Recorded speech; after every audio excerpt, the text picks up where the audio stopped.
You start to question, why am I being so successful? And the people that look just like me, that are right next to me in these everyday things, aren't necessarily doing that, or not choosing to, just didn't have those options that were Yeah. laid out to them. And I think you start to doubt yourself for whatever reason, or feel guilty for the things that you may or may not have.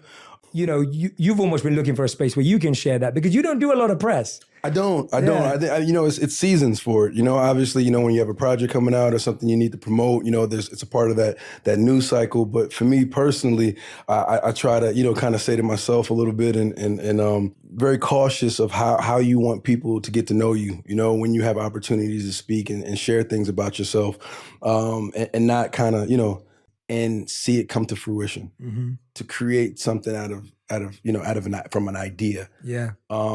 And to be persistent, and to see it and to manifest it, manifestation. I just love it. You know what I mean? It's cool. So that's something that I've been really, really locked in with.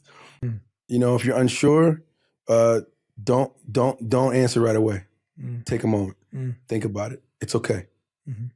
Don't answer just because you feel like you got to be out and be quick and be fast about it. Because you'll end up stumbling over your words or not stumbling over your words, saying something that you don't really, really mean. So I would say that's probably some of the best advice I got. Worst advice? If you could, we ask this to every guest who's ever been on the show. If you could create one law that everyone in the world had to follow, what would it be? A law that you couldn't intentionally kill or cause bodily harm to anyone.